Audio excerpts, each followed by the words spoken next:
And that is that our brain and our body is like an antenna, and we can change the frequency of it to tap into different thought patterns. So in NLP, we call this our state, right? I call it vibrational state.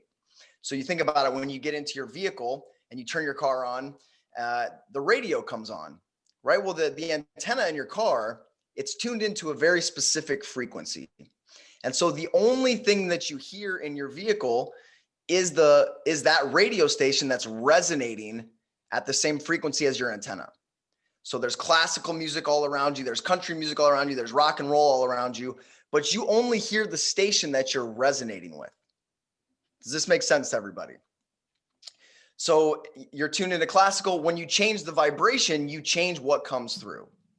And so this is one of the main things that I teach, is that you are not your emotions any more than you are that song on the radio.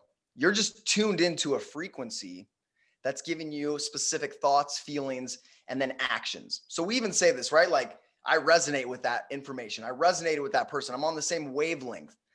They're on the same frequency as me. We speak like this because we understand this concept at like a deep subconscious level.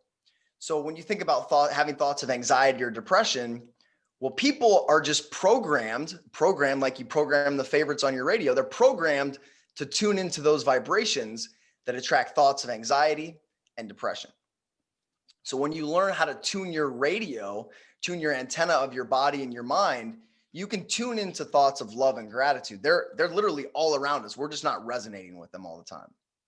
So just like what we do in hypnosis is we change the anchors or the preset programs. So you get into your car and you have a favorite station, and let's say the first button is country. And so every time I hit that, it goes right to country music. Well, we have those emotionally as well. When somebody doesn't call us back right away, we go into anger or we go into fear. Those are just presets. And as hypnotists, a lot of what we do is we just get rid of those presets, get rid of those programmed anchors. Now, there's many factors. Well, first of all, is there any questions on that? So the way this works is that our mind recognizes through our five senses what's going on in our world. And then it sends a signal to our nervous system that goes through all of our files in our nervous system. And it says, here's the best way to respond. And then it releases hormones through our endocrine system, which releases into our different energy centers and changes the vibration of our cells. So if you saw a bear in the woods, your brain goes, okay, this is dangerous. And it releases a bunch of adrenaline and cortisol into your lower chakras, right? I don't know, some of you guys are into this energy stuff, but it releases, you can feel it in your stomach. Your stomach gets tight, your vision gets closed, your capabilities, your thoughts, your focus, everything changes in an instant because of what your mind perceived. So let's go over real quick a few of the variables that affect our energetic state. And remember, all of our capabilities come from this as well. So if you're in a great state, you're going to be a great speaker.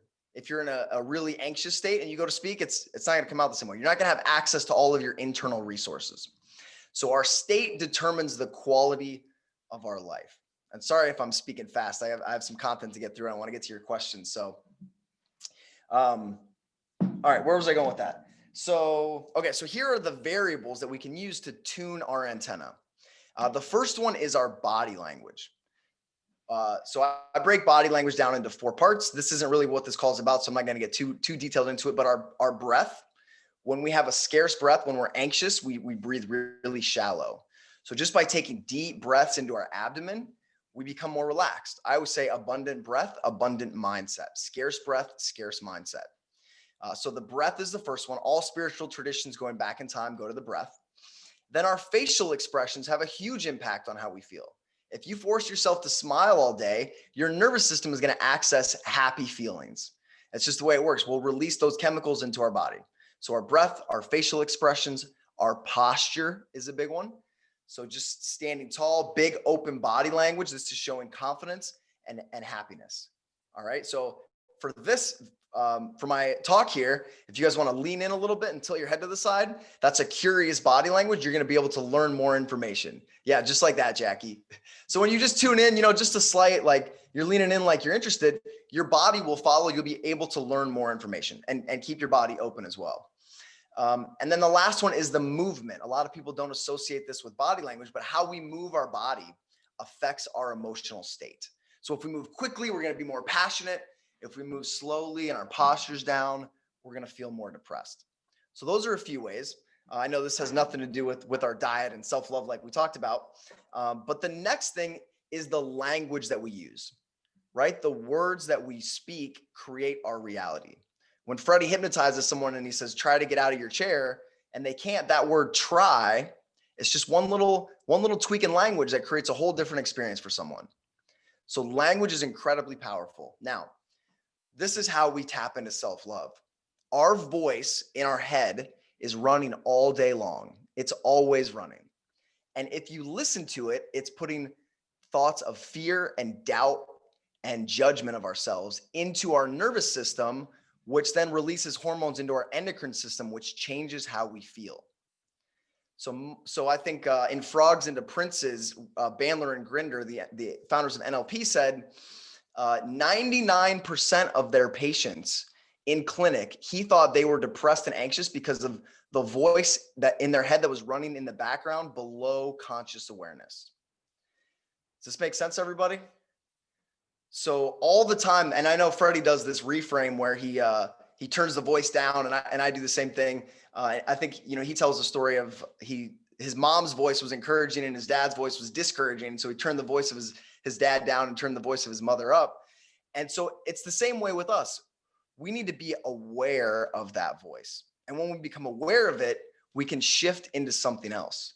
And that's going to shift our vibration into a place of self-love and self-acceptance without the judgment. So the best way to do this that I've seen is to meditate. So, there's a lot of different ways to meditate, but one of the best ways to meditate is to sit with, remember, good posture, deep breath, all the body language things we talked about, and just to wait and notice the voice and how it speaks to you. Notice the thoughts that come up, notice the doubts, notice the fears, notice the judgments. And then instead of fighting with them, instead of judging those judgments, we just observe them and start to release them. Does this make sense to everybody? So when you start to release those thoughts and you notice them throughout the day, your energy starts to rise and you will feel yourself accepting yourself more. You'll be judging others less. You'll just be able to tap into more happiness and more of that like unconditional joy. And so it's got to be a practice. It's got to be it's a discipline. But when you do that, your energy changes and you'll find more happiness because you're not only are you training yourself, you're training your thoughts, you're noticing that voice, but you're also letting the energy out of your antenna. So when we judge someone or we judge ourselves, it puts energy into our antenna, into our body, that then we attract more like thoughts that are like that, right? Because we resonate at a different frequency.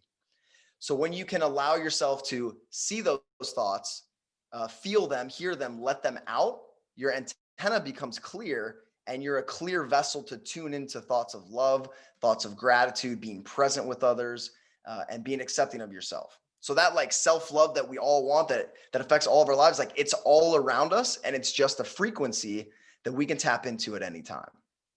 So let's answer any questions so far. So the antenna theory, that voice that we can start to notice and let go. Any questions?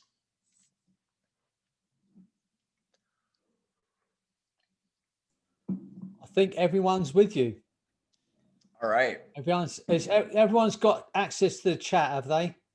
Nod your head. So make sure you haven't got access to chat. You can switch your mic on if you want. Concern Freddie, chat disabled on mine. Oh, that's why you're not getting any questions, but disabled. Yes, we have so we have hand raised here. All right, so let me see, Elizabeth. Let me see if I can change that. All right, Elizabeth, I tried to unmute you. I think you might have to unmute yourself too. Right. Actually, I didn't. I raised my hand by mistake. Oh, okay. All right. No problem. But I have got access to the chat facility. Okay. Right. Okay. I'll ask a question. Becky's asking. Can I ask a question? Yeah, absolutely. Have they, they do scientific and they can see the energy field around us. They've done scientific studies. Have they done any scientific, have they got any evidence like are these sort of energy wavelengths that you're talking about? So none that I've seen yet. I think the science is behind on this idea. I don't think we have the technology yet. But they But do. but if But you, they said they do show the energy field around people, don't they? In those of sort course. yeah. Yeah, people that are the Carillion photography, and if people are stressed out, their energy field has, kind of dents or gaps in it. It's not Yeah. as bright, and you can shift that. You can shift your energy field, and we know that, right? When we're around people like Freddie, and we walk into a room, we're like, who is that guy? Like, we feel the energy, we feel the vibe off of somebody, and that's just how pure your thoughts are. It affects everyone around you, which is the next thing we're going to get into. So If you think about it, Nick, yeah. with wavelengths and the radio energy, whatever it is, frequencies, they're not they're infinite. They don't just reach a certain area. Yeah. It's just about having having the right equipment to pick it up. And Yes. I think this is new for me as well, because I've always been a bit, energy's a bit woo-woo for me. But Yeah. recently I've been speaking to people who are kind of aiming. Well, we had Helena Jenikin on the other week doing the emotion code. And people were getting results. And she's in America, people over here. It all seems very, very odd, but people were getting results. So once you got your head around the idea that energy is not, it's if it's a vibration, if it's a frequency, if it's energy, then it doesn't peter out. We've been saying this in this little group about the love we have, and it's not contained in our body. It's infinite. And once if you think about it, just rippling out to the edges of the universe, because there is no edge to how much you can love. There is no edge to our energy. So maybe that answers that question for Becky. We might have the machinery to see it at the moment, but we can feel it. Like Nick said, you walk in a room and you just feel an atmosphere in the room. I mean, I believe it. I just wondered if there was any sort of, I mean, this is it, we can't see it, and we don't have the sort of, like, I haven't heard of any scientific, but it definitely, I mean, that's it. It definitely works over the, like you say, over the computer, doesn't it? Absolutely. And anytime you want to tap into like information on a specific idea, like this stuff I'm teaching you, this isn't mine. I'm enthusiastic. I'm excited about what I'm teaching. And I have asked questions like, all right, how does body language work? Why do we use our body this way? And with that enthusiasm, I'm giving energy to my vibration, and then ideas come to me. And I'm like, oh, this is why, like, this makes sense. And things start clicking. And Freddie, I'm sure you've had that like inspiration for new hypnosis protocols that just come from you being excited and tapping into the vibration of that information, which again is all around us. Yeah, it's just opening yourself up to every opportunity and just assuming that it's all around us. And like you were saying, if you imagine we're just a receiver, we've just got to get on the right frequency to pick it up. And I think that frequency is what happens. What blocks it is anger, malice, hatred, jealousy, all of those negative kind of emotions block it. If you can open yourself up, is what we've been saying in our group, and it's happening in our group, I know it is. If you open yourself up just to love, and like you were saying, loving yourself, then you become that receiver for all there is out there. That's how I feel. And I know that's what you're talking about. So I'm going to let you get back to it. Yeah. And I think it's more about what we let go than what we bring in. So I know, like, I've known this stuff for a while. And I know when I try to force my state, when I'm trying to force gratitude or force love, it doesn't work the same as if I just empty myself and let it flow through. And I think that's where, like, this might be off topic, but that's where humility comes in, is knowing that you're not in control. You're just a vessel for this love to flow through you. That love doesn't, it's almost like it is within you, but it's not, your ego doesn't create it. You have to let go of the ego to let it flow through you as a channel. All right. So the next one I want to talk about. So we talked about our language, our self-talk. And so if you want to tap into that feeling of unconditional love for yourself and for others, you just have to quiet the voice in your head. You got to notice it, don't judge it, and just release it. The next thing that's really important is the people we spend time with. We start to tap into the same vibrational patterns, the same frequency as a survival mechanism, really. So the people around us, we get into rapport with them. We'll talk about that in a minute, but that's just tuning into the same vibration. We're programmed, we've evolved to get into rapport, to get into the same frequency as people around us. Now, that means you're sharing the same brainwave space for positive or for negative. So you're going to have the same ideas, you're going to have the same capabilities as those you spend time with. This is why I'm very intentional about spending time with guys like Freddie, because when I'm in his space, in his brainwave space, I start to steal his ideas, or I at least tap into them, right? We get into rapport, we resonate, and then I have these ideas, or I get ideas from him, and I become a better hypnotist. I become a better person. So you guys are already taking that step to join a group like this. I'm not going to say I've mastered this, because I went home for Thanksgiving a few days ago. I went to Colorado, and as soon as I got there, my parents are great cooks. And so they had muffins and turkey and wine and all these amazing things. And I'm human sometimes too. So I just kind of let myself eat that way. And I came home and my body was like, I had inflammation. I had those negative thoughts that come from our diet, right? My body felt acidic.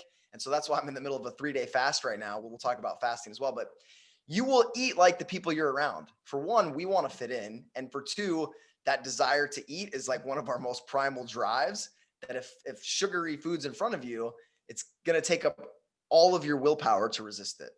So I don't even have any of that stuff around, but when I go home, I have a difficult time because of the people I'm with. So be very intentional. If you want to be healthy, be around healthy people. And you guys understand this, right? I mean, this shouldn't be no new concept, but maybe take a look at your life and where you're struggling in your diet and fitness, and see who you're spending time with, and see if they're helping you or hurting you. And so if you just spend more time with those that are healthy, you're going to become healthier. It's the way energy works. You're going to resonate more with that state because you're around people who are in that energy. So take a good inventory of the people you're spending time with, the people you're learning from, because that's going to be your future. And the next one that we're going to talk about is that affects the vibration of our antenna is our lifestyle. So we could go in depth on this, but that's diet, that's our sleep, that's diet, sleep, and our hydration. So if we're not getting enough sleep, our brain's not going to have the building blocks it needs. We're not going to have the dopamine, the serotonin. We're not going to have willpower. So sleep is incredibly important. So as soon as I said hydration, Freddie took that as a suggestion. See how much we're in rapport. So a few things to note here. So hydration, obviously incredibly important. You want the energy to be able to flow through your system. That energy the water is a conductor of that. We're mostly water. So if you're full of water, the energy is going to flow through you. You're going to feel better. Your emotions are going to be healthier as well. So if you're getting regular sleep, then the only thing left is our diet. Can you guys tell me what's the most inflammatory thing that we eat? Does anybody know? What causes the most inflammation? Gluten. Gluten. Gluten, bread. It's good. Sugar. Sugar. Dairy. Bread and sugar. All right. So unfortunately, the most inflammatory thing we eat is food. So all food causes inflammation in our system, which is why it's good to give our bodies a break. So, and yes, sugar, we'll get to that in a second, but I want you guys to think about it this way. Your body is like a battery. So we all know alkaline batteries, right? There's a transmission of electrons. That's what electricity is. And so when we're alkaline, the electrons in our body flow easily. That's all electricity is. It's a flow of electrons. And so what happens is when our body gets acidic, our red blood cells clump together. We have more of a positive charge. This is oxidation, and there's less electrons that flow through our system. So we have lower energy. The level of our energy is just the amount of oxygen in our bloodstream.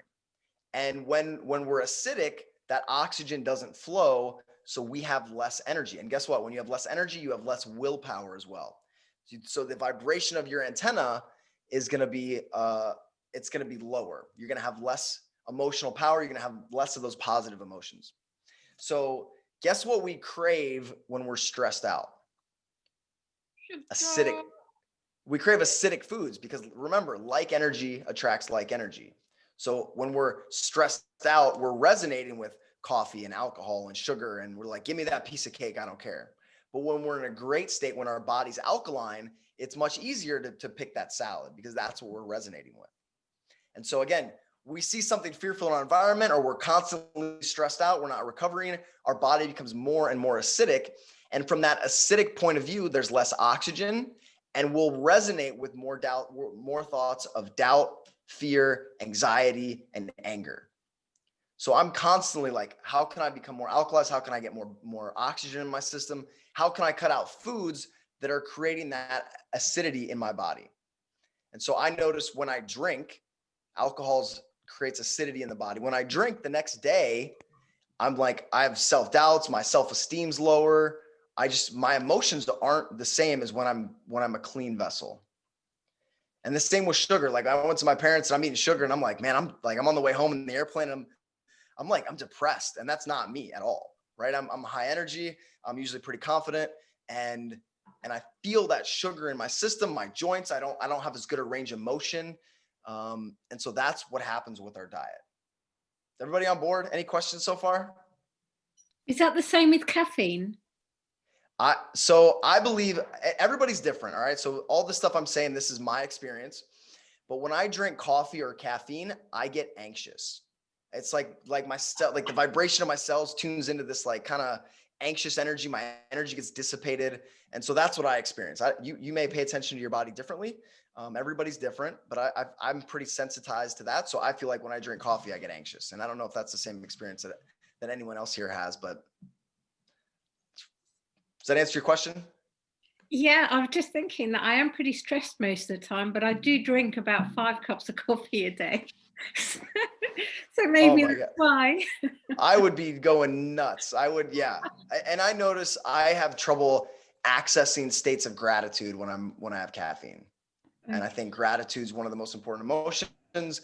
And if you can't feel grateful, for me, it wasn't worth it. So I'm 2 months clean, or 2.5 months clean from coffee. So I'll give you a little hypnotic trick to help you at least reduce your caffeine intake. How's that sound? Yeah, brilliant. Fantastic. All right. Okay. So, all right. So there's what we talked about, our language, our self-talk, our diet, and how we can tune into, we want to be more alkaline in our body, and tune our body into more of those alkaline states, to the alkaline pH. And you can get test strips as well to test that. But when you eat something and you feel bloated or you feel inflammation. So start to notice those things. And then again, you become the people that you spend time with. And I know Mike's going to talk about fasting tomorrow. So I'm just going to touch on it briefly. So this is the secret that's been used by all ancient traditions going back as far as humankind. So fasting is a way to clear our antenna. So we eat foods, we eat chemicals, and our body wants it to get away from our internal organs. So it pushes it into our fat cells, it pushes it into our joints. And that's what happens with the toxins in our body. When we fast, our body says, okay, they've stopped eating. We can start pushing this stuff out of the system. And so that's why when you fast, when you get hungry, your body starts to get rid of that stuff. You feel these like real emotional lows. And I felt one last night, like lots of doubt, like, what am I doing? And remember, that's not you. That's just how you're vibrating. That's what you're resonating with. And so I just observe that as an observer. I let those toxins out of my body. And today I'm feeling much better. You guys probably can't even tell I haven't eaten for, 2 days. So this is what fasting does, is it purifies our system. And if you notice, if you go a couple days and you've worked up to it, the last time I did a 3-day fast, on day 3, I was like ecstatic. I hit this level of energy and understanding. I saw my whole life differently. I knew what actions to take. My antenna was clear and I was full of energy. And it's kind of a weird thing, because I'm still hungry, but I also feel amazing. And so it's something that I don't think there's anything out there. There's no pills. There's nothing that can replace this principle of fasting, giving your body a break and detoxing, letting all of that out of your joints. The fascia in my body, my muscles, my joints, everything is more limber. Just a few days of not eating, I can bend over and touch my toes, where 2 days before I couldn't. And so your posture gets better. Remember, we talked about body language, your posture, your breathing, like all my nasal passages clear out. And this is the power of fasting. Like I believe when people get cancer, what happens? Their appetite goes, and the doctor goes, no, you have to eat to keep your strength up. Well, the body is telling you like, hey, we don't want any food. We want to take care of this tumor. We want to start getting these toxins out of us. We want to heal ourselves. And people go, and the doctor, you know, sometimes some doctors, they say, no, you gotta eat to keep your strength up. Well, I'm pretty strong right now, and I'm, you know, 2 days without food. So I would highly recommend working up to some kind of fasting routine in your regimen. I think there's nothing that's more powerful. But you drink water, right? Yep, I'm drinking water right now. Absolutely. So I talked to Freddie. You remember John Masters from HypnoThoughts last year? He said he did a 20-day fast, and 5 of those days he had no water. So it's dry fasting. I'm not an expert on that. People do it. I don't really understand why that's good, but you guys can do your own research into that. He said after a few days of fasting, all the pain in his body was gone. And I have the same experience as well. Like my joints, just my achy stuff is just gone. So that's quite shocking. 20 days without food. Yeah. Well, you know, in the Bible, Jesus went 40 days. So, and I know people that have gone 40 days. John's trying to match that, is he? Yeah. I'm good on 3 so far. We'll see how this one goes, but it's incredible. Your mental clarity, and you start burning fat. And when you're burning fat, your pH is different than when you're burning sugar. So the little gut biomes, the little bacteria in your stomach, they also have a vibration. And if you feed the ones that are sugar eaters, guess what? They burn acidity and they crave sugar. So that's why if you go a while without food, those little bacteria in your gut, they tell your brain, eat that piece of cake. But when you recondition them and you feed the ones that burn fat, you can run much longer without food, and you have much more mental clarity. You have less acidity in your body. And so I always say that our survival is based on adaptability. So when we learn to adapt, when we see the patterns in our world and we adapt to them, that's what success is. And so being able to adapt between burning fat for fuel and burning sugar for fuel is, I think, a very important component of health. So just having that ability to adapt to different fuel sources. Most of us, we eat sugar, we eat bread, and we're just, that's the pattern that our body's used to, is eating those sugars and eating those carbs. And then we can't go without food for very long without getting hangry. Do you guys say hangry in London too? Is that a thing? Hangry? Hangry, yes. Hungry, angry. Yeah. Okay, good. Okay, so I want to talk real fast about hypnotic influence and how we can start to influence ourselves. So first of all, is this stuff useful, this antenna stuff? Have you guys heard this before? No, it's good. Yeah, so you'll become more aware of the thoughts you're tuning into, and then you don't have to own them anymore. They're not your identity. They're just a frequency that you're tapped into. And changing your diet can have a huge impact on your emotional health as well. So the next step is we're going to talk about hypnotic influence. So I learned from watching guys like Freddie, watching guys like Mike Mandel, Tony Robbins. And again, I just recognize the simple patterns that underlies the work that they do. And what I believe is that there's 3 steps to hypnotically influencing people. And I don't mean hypnotizing people. I mean influencing people in a hypnotic way. And we've evolved to be like this. So the first one is, I already mentioned it, it's rapport. When we're in rapport with people, we're on the same frequency. We resonate with them. We're on the same wavelength. And all of us understand that when you just meet somebody and you instantly click with them, that's all it is. It's just vibration. And so when you learn to get into rapport with people, guess what? You can match their body language. You can match their breathing. You can match the language patterns. You can share the same struggles as them. You can share their values, the same language. And then you'll get into rapport because people will say, that guy's just like me, or she's just like me. And we like people like ourselves. So when we were in tribes, the people that were similar to us were safe, right? We coordinated with them. We worked together. We cooperated to hunt, to raise crops, to raise children. And so when someone has the same clothes, the same language, the same dialect, we think they're safe. They're in our tribe. And if they're different, if they're in a different tribe, they wear different clothes, they have different language, they move their bodies differently. And usually we're competing with them for resources. And so they're a danger. So our lizard brain, our caveman brain says if someone's different, that we have to put our guard up. We have to judge them. And so judgment is the killer of rapport. Anytime we judge someone, we prevent ourselves from tuning into the same vibration as them. Does this make sense, everybody? So self-love is just a lack of judgment for yourself. It's total acceptance of who you are. So when we judge ourselves, we lose the ability to influence ourselves. So if you think about, like, if you eat something that you're not supposed to eat and you judge it, you're like, you judge yourself, you beat yourself up. What happens? Your subconscious mind goes, oh, you're going to judge me. Guess what? I'm going to eat more of it. And this is why we have this, like, we go binge eat, I believe, partially at least. So the next step is certainty. We've evolved to follow the person with the most certainty. So if we were hunting and I said, and the person I was hunting was said, oh, I think the tribe went that way, or I think the herd went that way. And I said, no, I'm certain the herd went this way.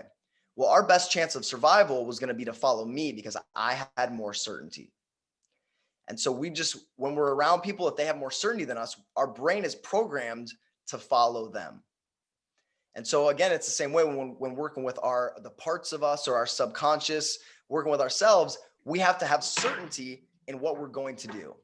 So if you're like, oh, I'm going to give up carbs, but you don't have certainty around it, your subconscious isn't going to listen. So you got to have that rapport with yourself. You got to have that certainty or that faith that you're going to follow through. And then the next step is focus.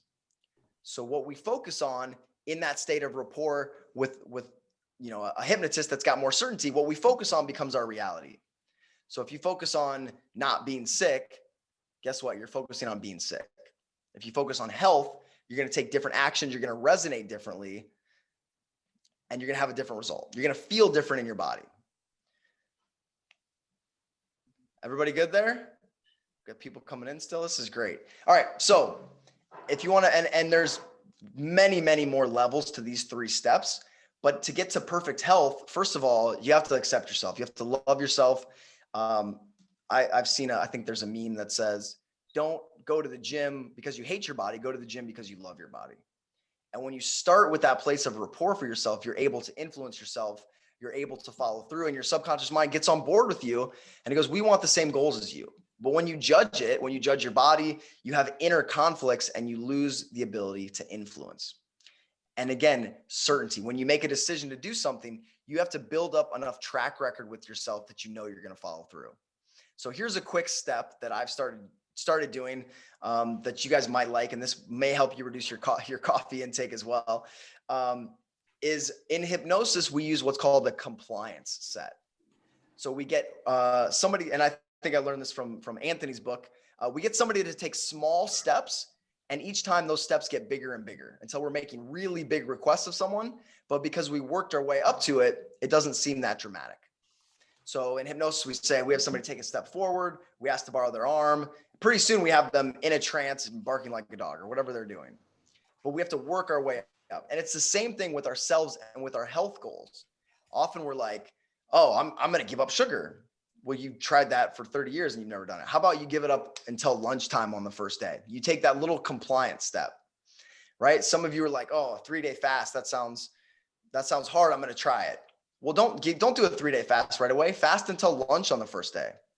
And then a week later, go till dinner time. And then a week later, make it a 24 hours and work your way up. So you build a track record with your subconscious. Now we're developing rapport. We're developing that ability to influence our subconscious because we have a track record. Does this make sense to everybody? So start like ridiculously small and slowly work your way up. I'm going to go to the gym once this week. I'm going to go to the gym twice. After we do that for a few weeks, I'm going to go to the gym twice. And then you work your way up, and pretty soon you have a whole new set of patterns because you didn't try to bite off more than you could chew. We only need discipline until it's a habit. So most of the time we're trying to we see these really disciplined guys working out twice a day, and we're like, that's what I want to be like. And you start, and after the first day, you're like, this is way too hard. So you don't have to be like them right away. Build that habit of 20 push-ups every morning. And then just slowly work your way up until there's no discipline required. You just do it automatically. And that's how we take our health under control. Is we notice those patterns, right? Pattern recognition. I told you that was all I'm good at. We recognize patterns in our diet, what anchors us to eat. And then we write out, I just write on note cards, my commitments that are like the little compliance sets I follow. So here's one thing I want to change this week. And then I work on that till it's a habit. And then I go to the next one.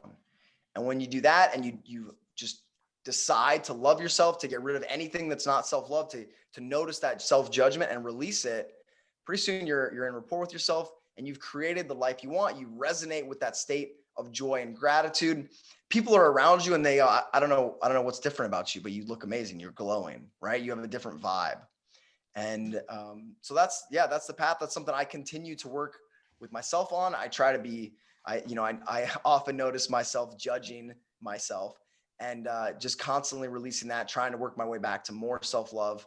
And as I've done that, I've become more disciplined in my lifestyle and my diet and fasting and all of these things that tune us into that frequency of love and joy and those positive feelings, because life is just about how we feel. Everything we do is for our emotions. Our emotions dictate our life, and we rationalize with logic.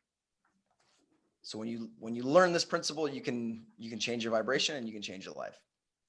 So let's get to any questions. Who's got questions? I feel like I was rambling there. Just love the idea about having rapport with yourself. I've never thought about it that way. And the idea that you make friends with a different part of you. I mean, Absolutely. it sounds a bit like the parts therapy thing, but that's never occurred to me. That's actually a life-changing phrase, having rapport with yourself. Mm-hmm. I love that. I'm definitely going to use it. I hope you don't mind. No, absolutely. It's powerful. And like when you're walking out the door and you're like, oh, I got to grab this. You have to thank yourself. You'd be like, wow, my subconscious mind's amazing. Look at what it just it reminded me to do that. I totally would have forgot. And when you start to recognize it, it loves being praised, right? What you praise, you get more of. And so I just like, when I do something, when I complete it, I pat myself on the back. I'd say thank you to myself. And your brain goes, oh, okay. Like we're on the same team. Let's go. And that rapport gets stronger. And then pretty soon you say, I'm going to fast for 3 days. And your brain goes, got it. We'll just turn your hunger off right now and make this easy. And it's a powerful tool. Well, you make it sound very easy. It's a process. All of this is a process. It's a journey. I've been, working on this for years, and I can speak to it much better than I practice it. Just so you guys know, I'm still working on it. But it's fun, and I know that there's I experience more states of joy and gratitude and presence through this practice. And then when I get low, I go, okay, I'm human. Relax. Notice what this is. Let it go. Let the judgment go. All of our problems just come from judgment. That's what causes the separation with ourselves, with those around us, with our diet, all of the things that we want. It's just judgment.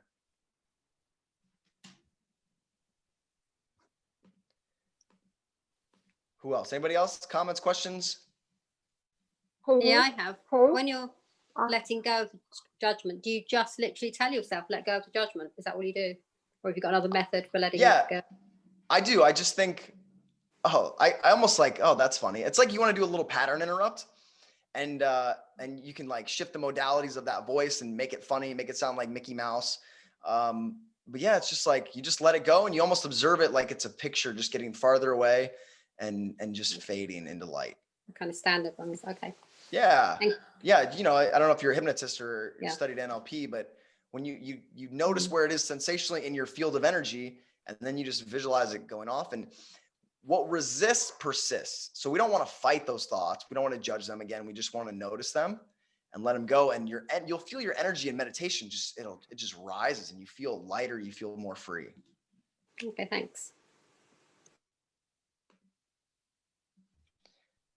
Hi, Nick, can you hear me?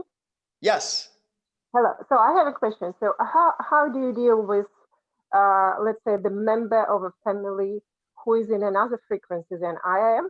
So I go ahead with, with all the good food and clean food, everything. Another person just refuses and keeps cooking all this delicious, heavy food. So, usually, so this person should follow me, but at times, I'm just his frequency. It's just fool me. So how do you deal with this kind? You cannot leave this person. It's a part of my family. So that's kind of tricky thing. Yeah, it's interesting. And one thing is, if you expect everyone else to act a certain way, you're going to have a lot of hardship, especially in that relationship. And so a lot of it is just like, we're not here to change anybody. If somebody wants help, they can come to us. We're just here to love people. People just want to be loved and accepted. They don't want to be coached. They don't want to be cajoled. And so I think the first step is to just love them unconditionally. And there's really nothing wrong with their diet. Like I know I judge my family for eating a certain way. I try not to, but at some point, like that's all within me. That's all on me. And so just accept them for where they're at. And then your work is going to be to have the discipline and to make the choices that affect your life. And I've noticed in my family, after a while, my parents have seen me be an entrepreneur and they've seen me change my lifestyle and meditate more. And guess what? They're like, well, tell me how to do this. How do I change my diet to this? And they'll start following you because you haven't tried to change them. When you're trying to change them, that's non-acceptance, that's judgment, that breaks rapport. And so be patient with them. Be patient with yourself. If you're judging them, that's natural as well, because I know you want the best for them. And then you might have to like draw hard lines in the sand for yourself as far as when you're going to eat with them, or if it's your partner or whatever. It's going to be a challenge. But maybe at lunch I'm going to be super healthy and I'm going to give myself a big heavy rich meal with them occasionally. And so you're going to decide for yourself, but what they do has nothing to do with you. Thank you. Does that help? Thanks a lot. Yeah, it does. Thanks. I know I always want to coach people to like live the same lifestyle as me. And I realize that that's just my ego judging others, and there's nothing wrong with what other people are doing. All right. So I had one other thing. Freddie, I'm going to put a recipe for, I just finished this book. I don't even know what it's called. I think A Western Skeptic's Guide to Energy Healing or something. And this guy studied with this Indian healer on herbs and energy for the last decade. And so he wrote this book on it, and it's got this recipe in it for mung bean soup, which supposedly balances all the elements in your body. And I've started eating it, and it's like the most energizing thing ever. It's amazing. So I'll share that recipe in the group. That sounds great. Yeah. So did you get into some different ways of eating when you lived in Panama for a little while earlier this year, wasn't it? Yeah, I went through phases. At some point you went for the Freddy look and shaved your head. I did shave my head. I grew a mustache too, a really bad mustache. You know what? I tried to maintain my diet down there. I wasn't always the best. But I definitely found plantains, which are, if you guys haven't eaten plantains, they're amazing. It's like a banana, only better. Right. Yeah. So that's one shift I made down there. Other than that, just kind of my normal. But well, I read things and I think, I'll try it. And today, for whatever reason, I heard that garlic is really good for you. As I'm not actually face to face with any kind of clients, because I've always avoided garlic. If I'm going out, I'm meeting someone, don't have any garlic. But I thought, I'm not meeting anyone other than my family, and they don't like me anyway, so it didn't matter. So I just took a clove of garlic this morning, and I ate a clove of garlic. I thought it nearly killed me, I'll tell you. So it must take some getting used to. I didn't realise a clove of garlic would taste like that. I've obviously had garlic in food all my life. That's funny. Apparently, it's really good for you if you survive that first one, I suppose. I don't know. I'm going to do it again, but it depends. Freddie, everything is a medicine and everything is a poison. It's just how much you take and when you take it. And so I think if you're eating raw garlic, if you're eating raw garlic, that might be a poison, but. It's like, I've been saying it for years. I'm really good value for 3 months. Any more than that, I'm poison. But no, so I understand what you're saying. Just the right amount is what it should be. Yeah, it's all about balance. And if you deny yourself the things that your human craves, I think you're gonna snap. So everything in balance. I know we got Mike on tomorrow, but what would you say would be how often do you fast during a month?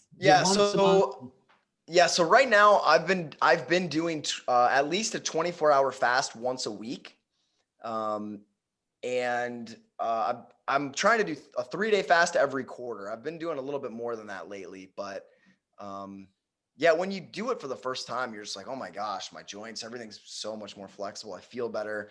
So you got to figure it out for yourself, but I do a 24-hour fast every week and 3 days monthly or quarterly. So I might try a longer one in January, potentially up to 7 days. So we'll see. But so what is your favorite hack for getting, if someone says like, I'm snacking, I'm doing this, would fasting be the thing you say to go to? What would be the I thing would say the London gangster trick. Shut your mouth. Well, if you, yeah, well, I came up with this thing in Las Vegas. We were around a pool and we were talking Does about. Does that mean that we came up with it since we were in the same brainwave space? Well, we weren't sharing the same shorts, at least. We're sharing everything else. But anyway, yeah, so the idea was that, because people would, when I was in Las Vegas, they're all going about my accent, kind of being a London accent. So I came up with this gangster weight loss protocol, which is quite simple, and you can all try it, but you do have to create a London accent to do it. And it's simple. You just lull your client into it. No, this is no, that's right. Relax, and get them deeper and deeper. And from today, whenever you think about snacking, shut your mouth. So anyway, so Nick has been using it ever since. And yes. And look at him. Great. Works for him. Must work for you. So Freddie, I'm a real like all or nothing kind of guy. So if I say, oh, I'll just have one cookie, like it doesn't work. I have to do like, I commit to nothing or I just let it go. And so I think that for me, the best thing is to just pick one food at a time and just give it up. So I was really abusing coffee and ice cream. And so I gave them both up in September and I've been free from both since. And and you don't have to do that. You can go, I'm going to give it up for this week. I'm going to give it up for today. Remember those manageable steps, but that's something to keep in mind. And I live by myself, so it's really easy for me to only have healthy foods around. When you live with people and they eat Oreos all the time, I know it's a little more challenging, but. So is there a kind of internal dialogue that you use that we can all use? I think it's just noticing the voice in your head. Yeah. So I think that's a big one. And noticing the patterns of when you want to eat is really important. So for me, I lift weights, and when I lift, I get really hungry. Like anything around, I lose my willpower because my body's like, look, we've expended energy. We want to fill it. And so for a while I was judging myself, like, why do I want all these foods? Why am I like, I have no willpower to stop myself. And then I just noticed that pattern after a while. I thought I was just a binge eater. And I was like, oh, my body just wants fuel. And so once I noticed that pattern, I could prepare a little better for that situation. I could have healthier foods that were more filling. I could give into my diet a little bit around that time when I was lifting weights. And so really, again, noticing the patterns and adapting to them. Those are the two meta skills that I always talk about for success in anything: pattern recognition and adaptability. Great. Can I ask a question about your fasting, Nick? Of course. So when you do the weekly fast, is it just 1 day of just water? And when you do the 3-day fast, is it just water, or do you? Because I did a fast for like 10 days once. Well, I've done it a few times, but there's that master cleanse. So you're getting some sort of sustenance. So I'm just curious how you do your fast, whether it's 1 day or like 3 days. Yeah. So it depends. Sometimes I'll drink a celery juice in the morning. But generally like just water now. I know when I was starting out, I would like sometimes have broth or I'd be really hangry, but now it's pretty easy to just do water. Sometimes those juices have a lot of sugar in them, and I don't want to train the bacteria in my stomach to be eating sugar throughout all that. So yeah, a lot of times I go with water. And then I do have one trick. I can put a link to the supplement, but it's called Black Oxygen, and it's a fulvic mineral that's really alkaline. And I've noticed it takes away my mood swings, gives me really stable energy through fasting. It actually increases oxygen into your blood cells by 45%. So that's made a huge difference in my fast as well. Is that a powder or is it like a pill? It's from a bog in Canada, and they refine this 60,000-year-old bog mud, which is full of all these trace minerals. And it's just like a black powder. Cool. Yeah, sounds great. Black Oxygen. Woo. So the new drug. Yeah, I'll share that in the group. I'll share that mung bean soup recipe, which is amazing. And you guys have any questions, feel free to reach out. I'm always here. So.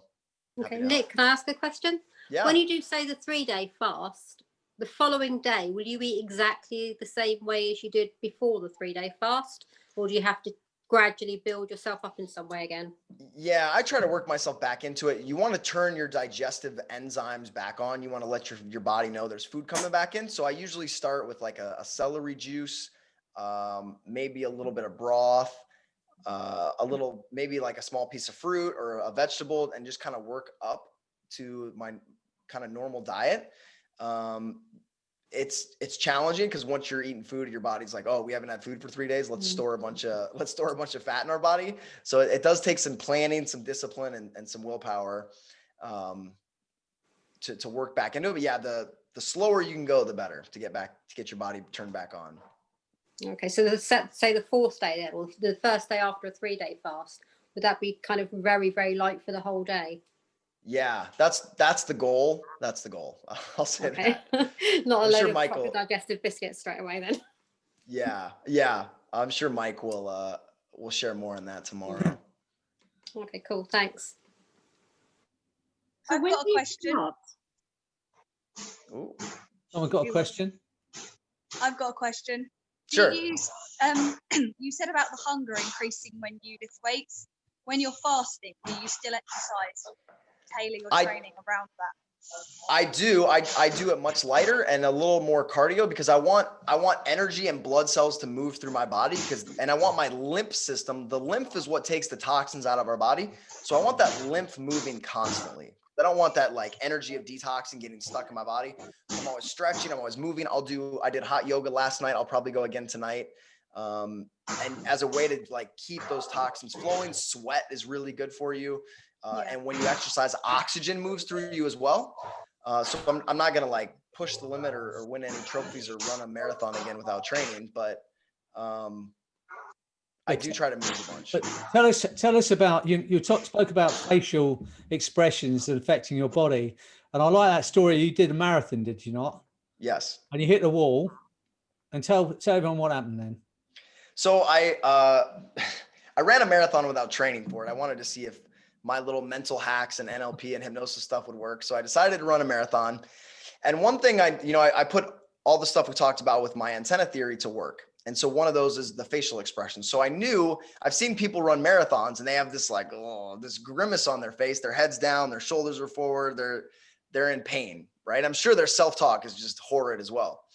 So because I didn't train, I hit a wall at about 22 miles and like I felt my face wanting to contract. And instead I stood up tall. I put a big smile on my face. I kept pumping my arms and I kept repeating over and over again. I was singing songs to myself and I was doing positive affirmations and it was still challenging, but I overrode that feeling of pain in my body because the smile is incongruent with the pain I was experiencing. So my nervous system was like, wait, are we going to feel this pain or are we going to feel happy? Like it wasn't quite sure. So I prevented myself from diving into that, like, oh my gosh, that terrible feeling of running a marathon. So this stuff definitely works.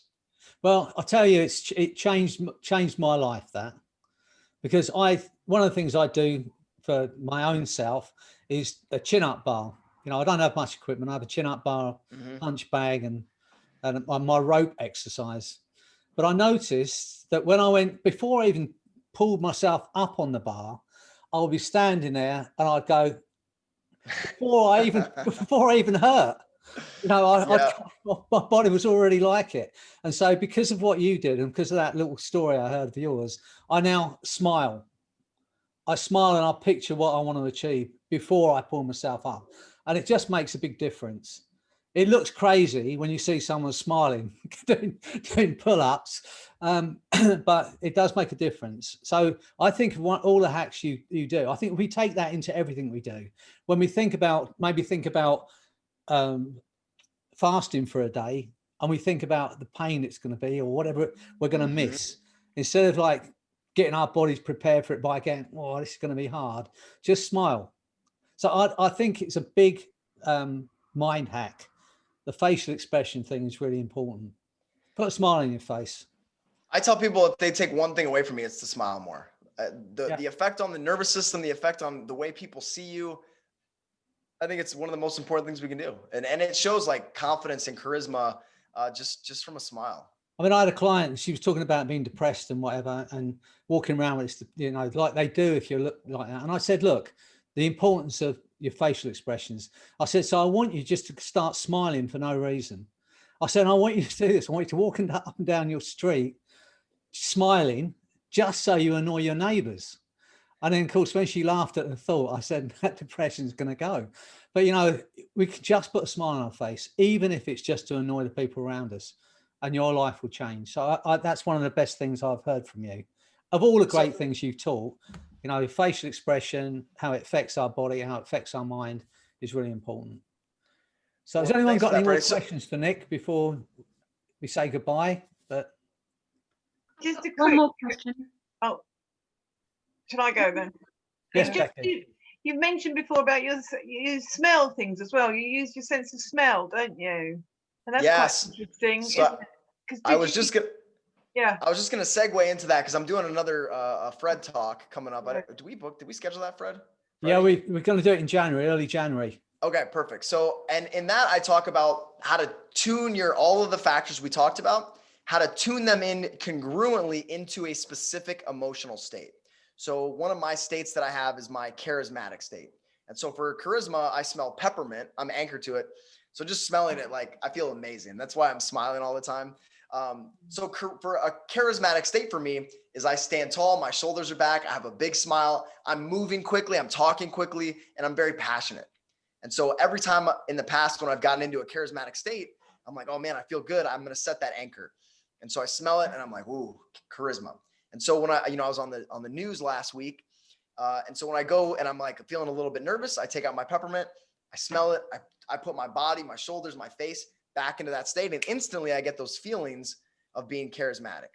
Now my warrior state, when we're going into battle, the neck goes down to protect, or the chin goes down to protect our neck, right? It's one of our most vulnerable areas. We look up through our eyes, our nostril flares to take in more oxygen, and we make fists, right? So our body language is still big, but our hands are clenched tight. Whereas charisma, we may have open palms. So from that state, I have a whole different set of emotions that overtake me. And I have a different smell that's anchored to it as well. Does that make sense? Yeah. Yeah, I think that's really important. Yeah. There's one other question as well, I think, right? Yeah, I just wanted to ask you about when you start your fast. Do you start it the night before? So I started in the morning. Okay, so that when you wake up knowing you're in that mindset for the day. You don't start, say, at 6 o'clock the night before. Well, I guess, it's after I know I'm going to fast. So I'll try to eat clean for a couple days, like cleaner than usual for a couple days before. And then, I'll have dinner that night. And I don't really think about, like, I know I set my intention to fast the next day, but I don't really think about that night. And so when I wake up in the morning, I just make sure to be hydrated. I'm putting black oxygen in my water, getting a light workout to get things flowing, and off we go. Thank you. Okay, well, that's great, Nick. And I so appreciate you and doing this for us and joining this group. There are some great people here, and I know everyone's loved what you've got to say. As Nick said, he's going to do a Fred talk. If you don't know what they are, you'll see them on my YouTube channel. We've had other great hypnotists and speakers, and Nick is going to be our next one. We've got Jessica, who's part of our group. She's the, if you haven't met her yet, Nick, I'm going to introduce you to her. She's our kickboxing class teacher. Okay. She's twice England champion kickboxer. So I'm going to introduce you. She's done a podcast with Laurie as well. So we're all moving in the same group, and I'm looking for people like yourself, like Jessica, the young guns coming up through, knocking Mike and me and all the old folk off, and leading the next charge. So she's going to do a presentation with us next week, and I'm going to get her to a Fred talk as well. So anyway, Nick's going to be here in January. I'll let everybody know about the dates. It's going to be great, and he's going to talk about olfactory anchoring as well, as apart from everything else. So thanks, Nick. It's been great to see you, and thanks for everybody who's been listening Everyone's loved it. I have recorded this, so I will put it out for everybody, those who couldn't join till later. So that's it, Nick. Thanks very much. My pleasure. Looks like everybody's still tuned in. So what an honor for you guys to give an hour, more than an hour of your time to come hear the ideas that I just make up off the top of my head. So I really appreciate that. Good to see you. I know idea where you got that trait from, Nick. I don't know who you learned that from. But anyway, I don't know, it's been great. And if you can get to Las Vegas, Nick and I are going to be doing a presentation together. Right, so that'll be good fun. And if you don't enjoy the presentation, we're just meeting the alligator bar, and that'll be fun. Either way, you're going to have fun if you come to Las Vegas. All right, Nick, I'm going to say goodbye to you. You know I love you, and thanks again, mate. Thanks for having me. I got a huge amount from that. Thank you. Thanks, Nick. My pleasure. Thank you. Thank you. Thanks. That was great. Thank you. Enjoyed it. Okay. All right. Let's leave. Thank you. Bye, everyone. Bye-bye. Okay. Bye.